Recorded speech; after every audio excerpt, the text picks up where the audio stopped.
Welcome back, students, again in my YouTube channel. Hope you are enjoying online studies with me. Today we will start a new chapter, price elasticity of demand.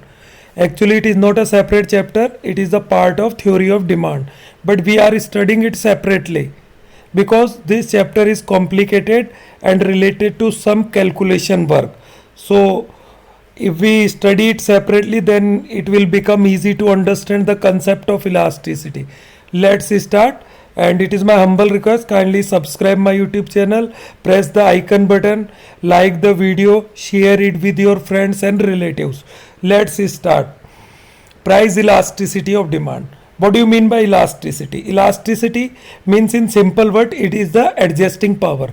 जैसे आपने elastic देखा होगा ना, in your lower T shirt जो भी होता है उसमें इलास्टिक होता है. Then elastic has a capacity to adjust. वो थोड़ा बहुत एडजस्ट हो जाता है. इट डजेंट मीन कि वो बहुत लार्ज एक्सटेंट तक एडजस्ट हो जाएगा, but we can adjust it अगर उसमें इलास्टिसिटी है. सो जैसे मार्केट में प्राइस चेंज होता है गुड्स और सर्विसेज का, then consumer need to adjust his demand. Price बढ़ जाता है तो वो स्लाइटली थोड़ा सा चेंज करेगा अपनी डिमांड में, कम कर सकता है या फिर वो कांस्टेंट रह सकता है, नो चेंज होगा. तो वो कितना चेंज होगा, डिग्री ऑफ द मेजर. हमने ये तो पढ़ लिया थ्योरी ऑफ डिमांड में कि प्राइस अगर बढ़ता है तो डिमांड नॉर्मल गुड्स का कम हो जाता है. इंफीरियर गुड्स के केस में भी हमने पढ़ा. But perfect measurement, what is the perfect measurement when the price of the goods and services changes, then how does it affect the demand? So what is the perfect criteria to measure the percentage change in demand due to the percentage change in price? So let's study. In this topic we will cover some points. First, concept of elasticity of demand. Second, meaning of price elasticity of demand. Measurement of price elasticity of demand. Percentage जो method है, there are some other method also to measure the elasticity, but in your syllabus only percentage change method है जो आपके syllabus में रह गया. पहले 2-3 year back और भी method होते थे when the microeconomics is the part of 12th class syllabus. तो अभी सिर्फ ये पढ़ेंगे. Next, distinct situation of elasticity of demand. Next, factor affecting price elasticity of demand. तो ये अपने पास जो पॉइंट है 5 पॉइंट्स, इनको कवर करेंगे. Let's start from the first point, the concept of elasticity of demand. Elasticity of demand measure the extend to which quantity demanded of a commodity changes in response to change in any of its quantitative determinants. जो इसके quantitative determinants demand के, उसके कारण demand में जो change आता है उसका मेजर है. It is a measurement. जो लास्ट हमने थ्योरी ऑफ डिमांड पढ़ा वहाँ हमने मेजरमेंट को हाईलाइट ही नहीं किया. As has been explained in the last chapter, demand of a commodity mainly depend upon its own price, income of the consumer and price of related good. ये 3 factor थे जहाँ मेनली डिमांड डिपेंड करता था. Price commodity का, income consumer का and related goods का price. Related goods में भी 2 थे, complementary good and substitute goods. Thus, by elasticity of demand, we mean the extent to which the quantity demand of a commodity changes with change in on price of और income of the consumer. मतलब या तो price के कारण change होगा demand में, या income of consumer हो सकता है, या फिर रिलेटेड गुड्स में. इन द वर्ड्स ऑफ डोले, यहाँ एक इकोनॉमिक्स थे हमने डोले, उनके अकॉर्डिंग है the elasticity of demand measure the responsiveness of the quantity demanded of goods. मतलब जो इलास्टिसिटी है वो एक रेस्पॉन्स होता है जब प्राइस में, इनकम में, ये रिलेटेड गुड्स की प्राइस में चेंज होता है, तो उसका रेस्पॉन्स डिमांड पे क्या होता है, to change in its price of other goods and change in the consumer income. तो ये डेफिनेशन जो है ये तीनों पॉइंट्स को कवर कर लेता है. तो आप इसको याद रखिएगा, अपने नोट्स में नोट कर ले. Accordingly elasticity of demand is of 3 types. तो इस तरीके से देखते हैं तो इलास्टिसिटी 3 तरीके का हो जाता है. First, price elasticity of demand. तो जैसा कि इसके हेडिंग से क्लियर है, if the demand changes due to increase और decrease in the price of the commodity and the good and service, तो वो प्राइस इलास्टिसिटी हो जाएगा, डिमांड पे होने वाला असर. When change in quantity demanded is measured with respect to change in on price of the commodity, it is called price elasticity of demand. The second, income elasticity of demand. अगर demand में change income में, consumer की income में increase decrease जो भी होता है उस कारण से जो उसकी क्वांटिटी डिमांडेड पे असर पड़ता है, तब वो जो मेजर में आता है वो इनकम इलास्टिसिटी हो जाएगा. When change in quantity demanded is measured with respect to change in income of the buyer, it is called income elasticity of demand. The third one, cross elasticity of demand. आपने last chapter में cross price effect पढ़ा था. अब cross price effect किस कारण से होता है? एक तो सब्स्टिट्यूट गुड्स होता है and complementary good. In both the goods are combinedly called relative goods, price of relative goods. तो रिलेटिव गुड्स में दो आते हैं, substitute good and complementary good.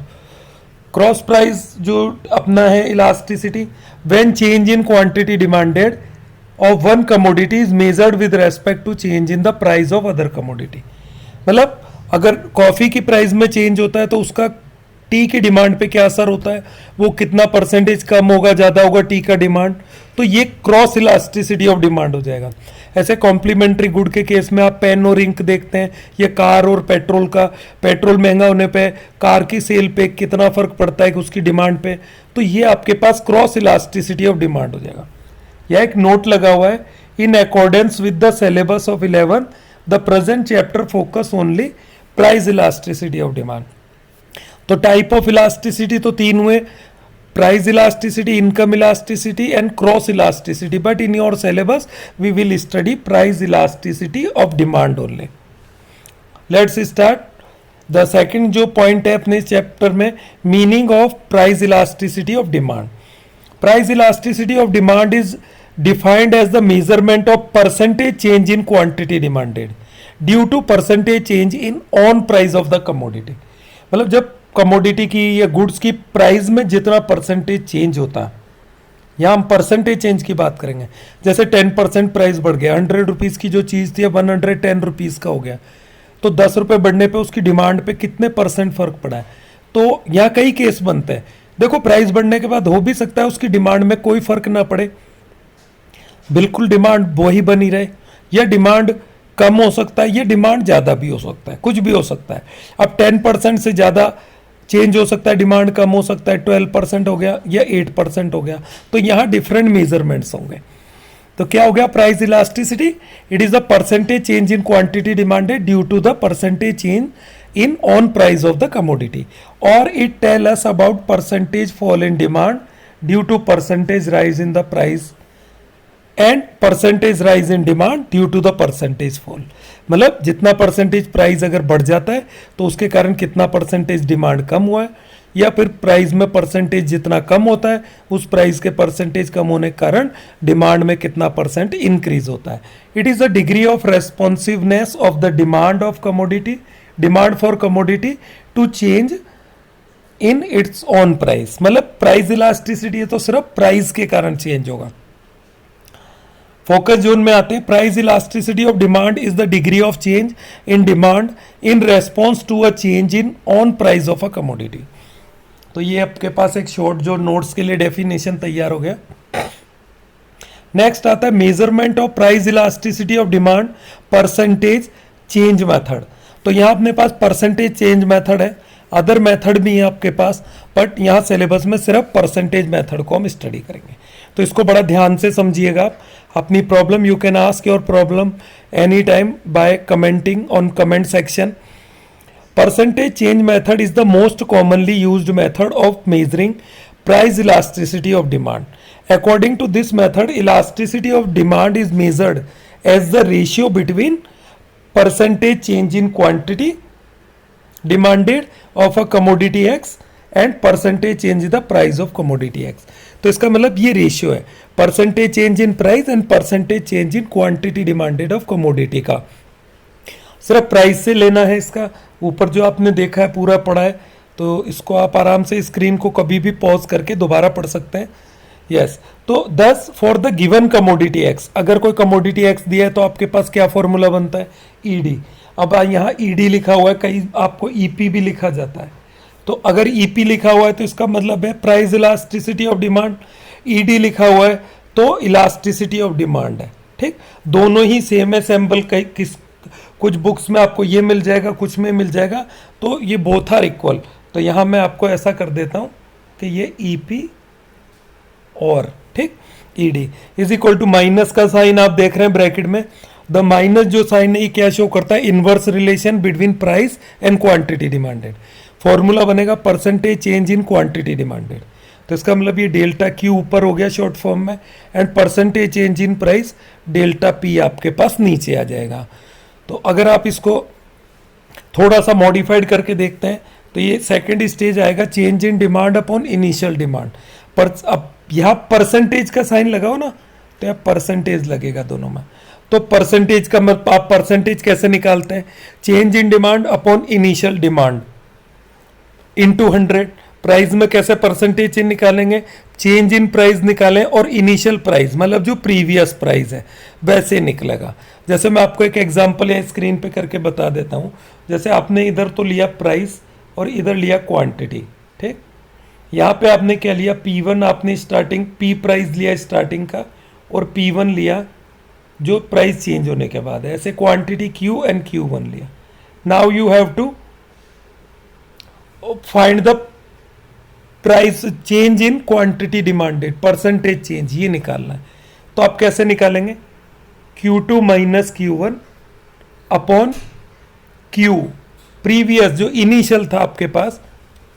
एक मिनट में आपको दोबारा थोड़ा सा रब करके बता देता हूं, क्योंकि अब आप देखें तो परसेंटेज चेंज जो निकालेंगे आप, परसेंटेज डेल्टा Q, ये कैसे निकलेगा आपका, Q1 minus Q upon Q और इनटू आपके पास यहाँ 100 आ जाएगा। ठीक है, ये 100 कर दिया मैंने। तो Q2 तो आपका बाद का प्राइस है, तो ऊपर तो हो गया चेंज इन क्वांटिटी और ये इनिशियल क्वांटिटी हो गया। जब आप परसेंटेज चेंज निकालेंगे डेल्टा P, तो ये कैसे निकलेगा आपके, P1 minus P upon P1 minus P था, सॉरी इसको यहाँ रब करते हैं, अपॉन इनिशियल प्राइस इनटू 100। तो ये जो मैंने किया ये आप याद रखें, क्योंकि जब आपके पास इसके न्यूमेरिकल आएंगे तो आपको किस स्टेज से कैलकुलेशन स्टार्ट करना है, क्या उसमें गिवन है, उस बेस पे कैलकुलेशन होती। तो यहाँ आप आगे बढ़ते हैं। तो ये फॉर्मूला जो इसने दिया मैंने आपको समझा दिया है। फिर उसके बाद जो मैंने कैलकुलेशन किया था चेंज इन डिमांड और इनिशियल डिमांड को आप अगर आप सैंपल में लिखें तो Q1 माइनस Q, यहाँ पे वापस मैं आपके पास टेबल लिख बना ही देता हूँ, एक बार मैंने उसको रब कर दिया। तो ये इनिशियल प्राइस बाद का प्राइस, इनिशियल क्वांटिटी बाद का क्वांटिटी, ये टेबुलर फॉर्म में आ गया। तो यह Q1 minus Q upon Q upon P1 minus P upon P। अब दोनों में 100 था तो 100 से 100 यहाँ कैंसिल हो गया था। अब जो ये ऊपर वाला है Q1 minus Q upon Q, इसको आप क्या लिख सकते हैं, delta Q, it is called delta Q। Delta मतलब चेंज, और नीचे वाला P1 माइनस P है तो इसको आप क्या लिखेंगे, डेल्टा P। तो ये हो गया delta P upon delta Q and delta P upon del P। अब आप इसको क्या करेंगे, मैथमेटिक्स जिसके है, मैथमेटिकल कैलकुलेशन में क्या होता है, जो नीचे वाला पार्ट है ये जब ऊपर जाएगा डिवाइड करके, तो ये P आपका delta P upon P divide में लगा हुआ है। जैसे डिवाइड को मल्टीप्लाई में चेंज करेंगे तो ये रिवर्स हो जाएगा, P ऊपर डेल्टा P ऊपर। अब इसको आप थोड़ा सा और मॉडिफाई कर लें।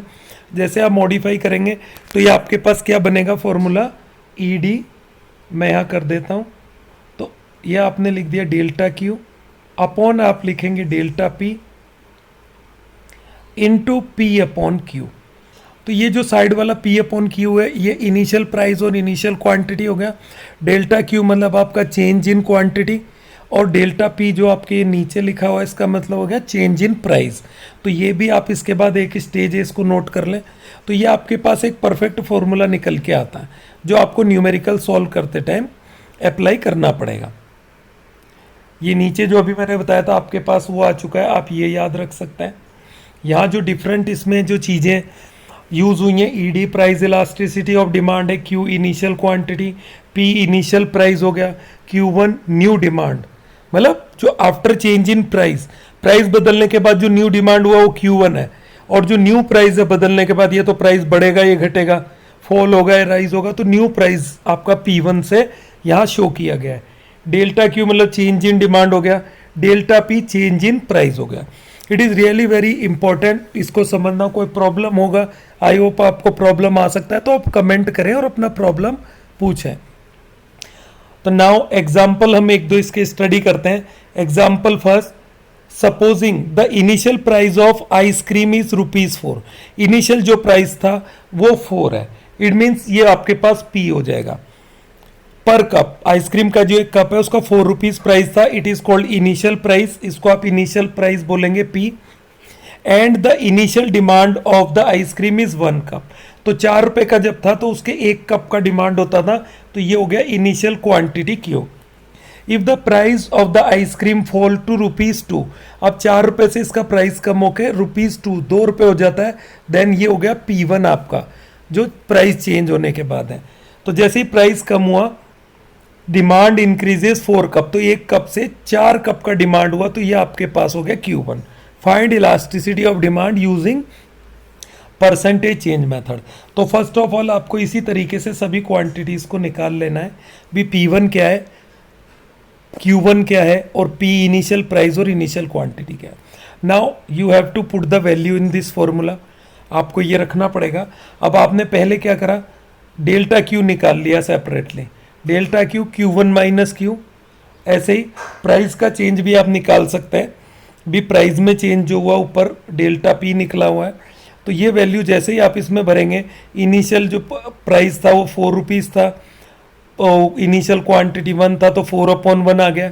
फिर जो आपके पास डेल्टा क्यू है वो 3 कप आया था, ये आपने वैल्यू भर दिया। और जो डेल्टा क्यू है, तो क्यू में हमने क्या किया, 2 - 5 करेंगे तो आपके पास ये आ जाएगा -3, -3 आएगा, तो -2 सॉरी, क्योंकि यहाँ पे प्राइस जो था ना, सॉरी प्राइस का चेंज देखें आप ऊपर, ये -2 है, 4 था मैंने 5 लिख दिया, तो ये आ जाएगा आपके पास 2। एक बार मैं रब करके आपको दोबारा बताता हूँ, नहीं तो कन्फ्यूजन हो जाएगा आप लोगों को। ये यहाँ कितना किया मैंने 4, तो ये आपके पास आएगा -2। अब आप इसको कैलकुलेट करेंगे, जैसे आप इसको सॉल्व करते हैं तो आपके पास क्या आएगा, 4 3 × 12 तो ऊपर हो जाएगा, और नीचे आपके पास आएगा 2, तो ये आएगा 6, तो 6 हो गया। इट इज़ ग्रेटर देन 1, तो 6 का वैल्यू 1 से ग्रेटर है, तो हम क्या कहेंगे कि ये जो इलास्टिसिटी है ये 1 से ज़्यादा है। Elasticity of demand is greater than unity, मतलब यूनिट से ज़्यादा है, 1 से ज़्यादा है। Example 2, when price of good is ₹5, तो ये आपका P हो जाएगा, यहाँ पे क्या हो जाएगा आपके पास, ये P हो जाएगा। द कंज्यूमर बाय 20 यूनिट, तो ये आपके पास Q हो जाएगा। व्हेन प्राइस चेंजेस ₹7, तो ये आपके पास हो गया P। The P1 quantity purchase change, quantity purchase change to 12 unit, तो ये हो गया आपके पास Q1। Calculate the price elasticity of demand using percentage change method, तो सेम आपके पास फॉर्मूला है। पहले आपने डेल्टा P को कैलकुलेट किया, ये ₹2 आता है। डेल्टा Q को कैलकुलेट किया, तो यहाँ ये -8 यूनिट आया। जो इलास्टिसिटी में माइनस का साइन है वो इनवर्स रिलेशन को बताता है प्राइस और क्वांटिटी में, तो ये माइनस या तो प्राइस में आएगा, ये क्वांटिटी में आएगा ही। अब आप वैल्यू भरेंगे, तब आप इसको कैलकुलेट करने जाते हैं। 5 4 × 20, और 4 से आप 8 को कैंसिल करेंगे, तो ये 1 आएगा। It means equal to unity, तो यूनिट जो आता है मतलब 1 के इक्वल इलास्टिसिटी आ जाता है। आंसर क्या हुआ, elasticity of demand is equal to unity. तो ये आपके पास 2 एग्जाम्पल थे, बड़े सिंपल हैं, जो परसेंटेज मेथड आपने पढ़ा। 2 क्रिटिकल क्वेश्चंस, तो यहाँ पे 2 क्रिटिकल जो हमारे पास क्वेश्चन है, इसको स्टडी कर लेते हैं हम लोग। This method of measuring elasticity of demand raises 2 critical questions. पहला, why should change in quantity and price be considered as percentage change. पहला तो हम ये जो चेंज होता है प्राइस में और क्वांटिटी में, इसको हम परसेंटेज चेंज पे ही क्यों कैलकुलेट करते हैं rather than absolute change, absolute change पे क्यों नहीं जाते हैं। सेकंड आता है, why should minus sign be prefix in the equation, equation में माइनस का साइन क्यों लगाते हैं। Estimating elasticity of demand, these question are answered as under, तो इनका एक्सप्लेनेशन यहाँ है। फर्स्ट हम देखते हैं, why should change in the quantity and price be considered as percentage change.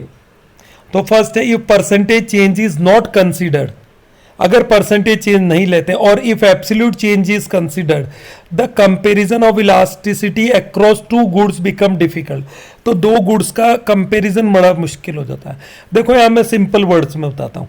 Generally जब आप अपना खुद का रिजल्ट किसी बच्चे से कंपेयर करते हैं ना, then what is the most asked question, हम जनरली क्या पूछते हैं, व्हाट इज योर परसेंटेज, कितना परसेंटेज बना। जैसे वो परसेंटेज बताता है then we can easily compare his और her result to our result, क्योंकि परसेंटेज क्या होता है, सेम मेथड से मैक्सिमम मार्क्स उसमें सेम होता है और सब्जेक्ट का टोटल होता है, तो वहां कंपैरिजन परसेंटेज से होता है। तो अगर आप एब्सोल्यूट वैल्यू से कंपैरिजन करते हैं तो वहां एक ट्रू जजमेंट नहीं हो पाता है, कंपैरिजन नहीं हो पाएगा दो चीजों में। हियर इज अ इलिस्ट्रेशन, यहाँ एक एग्जांपल है, consider two good chair and table, compare elasticities when. ध्यान से समझिएगा, प्राइस ए दे रखा है यहाँ पे आपके पास, price of the chair increase from 10 to 20। अब जो चेयर का जो प्राइस है वो 10 रुपए से 20 रुपए हो गया। हालांकि चेयर का प्राइस इतना कम होता नहीं है, बट फॉर द एग्जांपल आप चेयर को टॉय चेयर मान सकते हैं, बच्चों के खिलौने का चेयर है, तो 10 से 20 हो जाता है। And demand decreases from ₹50 to 25 chair. तो जैसे ही चेयर का प्राइस डबल होता है 10 to 20, तो उसका डिमांड आधा हो जाता है 50 to 25 चेयर। बी है, price of table decreases from 20 to 10। अब टेबल का प्राइस कम हुआ है, 20 रुपीज से 10 रुपीज हो जाता है, एंड डिमांड इंक्रीजेस, तो उसका डिमांड 25 से 50 टेबल का डबल हो जाता है। In case absolute change is considered, अगर आप यहाँ एब्सोल्यूट चेंज को कंसीडर कर लेते हैं, we can only say this that in case of chair demand is reduce to half. तो आप क्या बोलेंगे कि डिमांड आधा रह जाता है अगर प्राइस डबल होता है, व्हेन प्राइस इज डबल्ड, ठीक। And in case of table demand is double when price reduce to half. अब टेबल के चेयर में केस में आप कहेंगे अगर डिमांड आपका प्राइस आधा हो गया है तो डिमांड डबल हो गया है। चेयर में अगर प्राइस डबल हुआ है तो डिमांड आधा रह जाता है। This comparison of elasticity make little और नो सेंस। तो इसका एक सेंस जो है समझने का कम हो जाता है। कैसे? Instead if percentage change is considered. अगर आप यहाँ इस एग्जाम्पल को परसेंटेज से समझेंगे, we can state the result like this, that 1% change in price lead to 0.5% change in demand। कि अगर प्राइस में 1% चेंज होता है तो डिमांड में 0.5% चेंज होगा, मतलब जितना चेंज प्राइस में होगा उससे आधा चेंज डिमांड में होगा, क्योंकि 0.5% क्या है, 1% का हाफ होता है। Change in demand for chair and 2% change in demand for table. अब टेबल में 2% चेंज हुआ है, मतलब वहां प्राइस क्या हुआ था, आधा हुआ, तो प्राइस कितना हुआ, 0.5% चेंज हुआ और उसकी डिमांड में डबल हुआ था, तो 2% change in demand of table. Note that using percentage change method elasticity of demand 0.5 in case of chair and 2% in the table. ये जो इलास्टिसिटी आपका चेयर और टेबल के केस में है, जो यहाँ पे शो किया है कि चेयर के केस में इलास्टिसिटी ऑफ डिमांड 0.5 आता है और टेबल के केस में ये 2 आता है। अब इसको कैलकुलेट करके देखते हैं। एक्चुअली मैं आपको फॉर्मूले में वैल्यू रख के बताता हूं, then it will become easy to understand कि ये एब्सोल्यूट वैल्यू से क्यों डिफरेंस दिखा रहा था और परसेंटेज मेथड से हम एक्चुअली कंपैरिजन कैसे कर सकते हैं। लेट्स स्टार्ट, इसको देखते हैं एक बार। तो अब आपके पास जो फॉर्मूला आता है ईपी, ये फॉर्मूला आपके पास होता है delta Q upon delta P into initial price upon initial quantity, यहाँ माइनस का साइन लगता है। अब चेयर के केस में अगर आप इसको देखेंगे तो चेयर के केस में आपके पास इनिशियल प्राइस 10 है और जो चेंज होने के बाद P1 है वो आपके पास 20 हो जाता है, तो ये आपके पास P1 है, ये P हो गया। इधर क्वांटिटी में आपके पास ये जो 50 है, ये जो 50 होगा आपके पास ये क्या हो जाएगा, Q, और 25 जो है आपके पास Q1 हो जाएगा। अब इसमें आप वैल्यू रखते हैं, तो मेरे को ये चेयर के केस में निकालना है, तो मेरे पास डेल्टा Q ऊपर आएगा, इट मींस मेरे को यहां करना पड़ेगा 25 माइनस 50, और नीचे डेल्टा P है तो मुझे करना पड़ेगा 20 माइनस 10। अब इनिशियल प्राइस जो है वो अपने पास 10 है और इनिशियल जो आपके पास क्वांटिटी है 50 है। अब आप इसको कैलकुलेट करेंगे तो आपके पास क्या आएगा, अगला जो स्टेप होगा भी 25 में से 50 को कम करेंगे तो आपके पास ऊपर आ जाएगा -25 अपॉन 10 इंटू 10 अपॉन 50। अब जैसे आप इसको कैलकुलेट करेंगे 10 से 10 और 25 से 2 बार इसको कैंसिल करेंगे तो आपके पास आएगा -1/2। ठीक, तो माइनस तो इनवर्स रिलेशन को बताता है और 1/2 का जो मतलब होता है ये होता है अपने पास 0.5। ठीक, तो इसका मतलब चेयर का जो इलास्टिसिटी हो 0.5 आपके पास आता है। अब आप टेबल के लिए चलते हैं। अब टेबल के लिए जो अपने पास प्राइस है, प्राइस ऑफ टेबल वो 20 से 10 था, तो ये P तो आपके पास हो गया 20 और P1 हो गया यहाँ पे 10 और क्वांटिटी जो टेबल का था वो आपके पास Q आपके पास 21 है और Q1 जो है आपके पास वो 50 है। अब इसका इलास्टिसिटी अगर आप कैलकुलेट करेंगे टेबल के केस में तो डेल्टा Q ऊपर आएगा तो ये आपके पास हो गया 50 माइनस 25 और प्राइस डेल्टा P जो है आपके पास ये हो जाएगा 10 माइनस 20 सही है इंटू इनिशियल प्राइस आपके पास यहाँ 20 था और इनिशियल क्वांटिटी 25 था। अब आप इसको सॉल्व करें 50 में से 25 माइनस करेंगे तो 25 आएगा और नीचे आपके पास आ जाएगा -10 इंटू आपके पास 20/25 सेम रहेगा। ठीक, अब आप इसको कैलकुलेट करें 25 से 25 0 से 0 कैंसिल करेंगे तो ये आपके पास 2 आ जाएगा।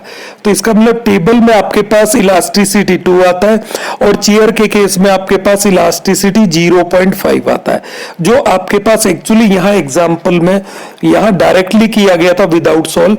तो यहाँ हमने देखा जब आप परसेंटेज मेथड से जाते हैं तो ज्यादा इजी होता है कंपैरिजन और एब्सोल्यूट वैल्यू से। तो आपको जनरली क्या लग रहा था कि चेयर और टेबल के प्राइस में हाफ हाफ की कमी आती है, मतलब 50% चेंज जैसे ही प्राइस में होता है तो 50% ही डिमांड में चेंज होता है इन बोथ केसेस टेबल और चेयर। तो implying that demand is much more elastic in case of table. तो क्या पता चलता है इलास्टिसिटी टेबल में 2 आया है तो इसका मतलब टेबल की जो इलास्टिसिटी है वो ज्यादा है, वो 2 है in comparison to chair. This comparison seems to be logical as well as meaningful. तो ये वाला जो परसेंटेज वाला कंपैरिजन है ये आपको ज्यादा लॉजिकली लगेगा। ये सेकंड पॉइंट है इसका, why should minus sign be prefix in the equation estimating elasticity of demand. जब आप इलास्टिसिटी ऑफ डिमांड का कैलकुलेशन जब करते हो, एस्टिमेट लगाते हो, तो यह माइनस का साइन जो आपको यह दिख रहा है ये क्यों लगाया जाता है? I already explain that it is due to the inverse relationship between price and quantity demanded। तो इसको एक बार देख लेते हैं भी, अगर ये साइन नहीं होगा तो क्या होगा। A careful reader should observe that we have prefixed the sign to the formula for elasticity of demand। तो यहाँ पे आपको एरो से दिखाया गया है ED is equal to bracket minus delta Q upon delta P upon P upon Q। तो ये एक परफेक्ट फॉर्मूला है अपने पास। Let's see what happen if we do not prefix the minus sign.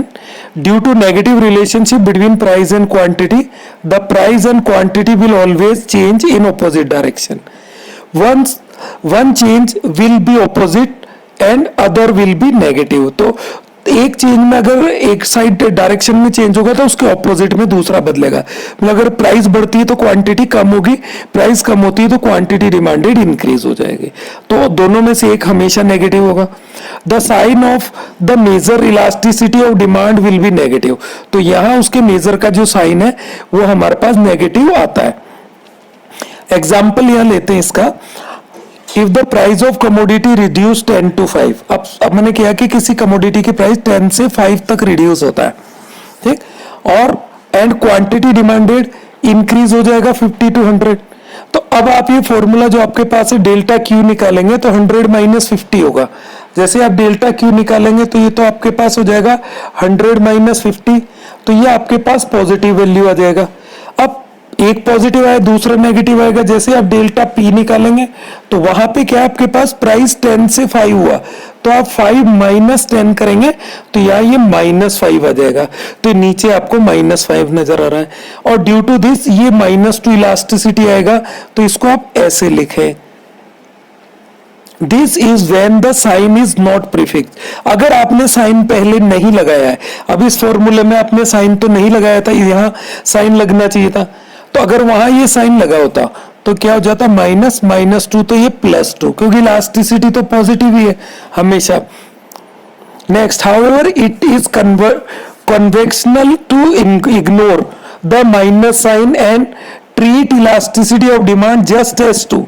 तो यहां भी मैंने बताया कि माइनस में इलास्टिसिटी नहीं होगा, आप हमेशा इसको पॉजिटिव वैल्यू 2 लेंगे रादर देन माइनस 2. बट अब ऐसी प्रॉब्लम आपके साथ नहीं आए, इसलिए उन्होंने प्रीफिक्स इसको कर दिया है कि वहां डबल माइनस हो जाए ऑटोमेटिक इस तरीके से, और आपको हमेशा एक पॉजिटिव वैल्यू मिले. The rational behind this convection is that mathematically -3 is lesser than -2. अब मैथमेटिक्स में क्या होता है, -3 जो है वो -2 से छोटा है, बट अगर आप इनका माइनस हटा देंगे तो 3 is greater than 2. But minus, अभी इस केस में ये ऐसे होता है, बट अगर मैं यहाँ -3 कर दूंगा और इधर 2 कर दूंगा तो ये वैल्यू 2 वाला बड़ा हो जाएगा. बस यही प्रॉब्लम है. While in the context of elasticity of demand, -3 shows higher elasticity of demand. अब अगर माइनस लगा है तो इलास्टिसिटी -3 का मतलब क्या है, 2 से ज्यादा है, बट मैथमेटिकल जो वैल्यू है -3 का वो 2 से कम है. दैट इज वाई वो माइनस लगाना प्रीफिक्स एज अ जरूरी है. This is because in the context of elasticity the minus sign just indicated the negative relation between price and quantity. To avoid this confusion, अब इस confusion को avoid करने के लिए we prefix the minus sign to the formula. तो यह clearly लिखा हुआ, इसलिए माइनस साइन फॉर्मूले में लगा देते हैं इस कंफ्यूजन को अवॉइड करने के लिए of demand. In this way the coefficient of elasticity is always found to be negative. तो इलास्टिसिटी का कोएफिशिएंट हमेशा नेगेटिव आएगा. अब आप देखें उसी एग्जांपल को यहाँ पे दोबारा, पहला आपने जो ऊपर किया मैं आपको एक बार दिखा देता हूं. ये जो कैलकुलेशन आपने किया था ये विदाउट माइनस था, तो आपके पास -2 आया. अब विद माइनस इस कैलकुलेशन को लेते हैं. अब आपने फॉर्मूले में माइनस लगा दिया है, सेम वैल्यू रखा है, -5 आया है, तो माइनस माइनस ये प्लस, तो आपके पास ये +2 इलास्टिसिटी आ जाता है. तो कंफ्यूजन अवॉइड हो गया. It is important to note here that the student may get a numerical problem where the examiner himself specify the coefficient of elasticity of demand with the negative sign. तो ये examiner का काम हो गया. Like ED is equal to -2 अगर आपने लिख भी दिया है तो एग्जामिनर समझ लेता है 2 है. In such situation make it a point not to prefix minus sign the equation estimating elasticity of demand. तो अगर आपका इलास्टिसिटी -2 है तो एग्जामिनर समझ लेगा कि आपने -2 को एज अ प्रीफिक्स जो है वो नेग्लेक्ट कर दिया, उसको नहीं लिया है. ठीक, तो दिस इज क्लियर. तो I hope you are enjoying, समझ आ रहा होगा. You can ask your problem any time by commenting in comment section. once again it is my humble request, kindly subscribe my channel, like and press the icon button, share it with your friends and relative. This is enough for this video. Now we will see in next video. Thank you.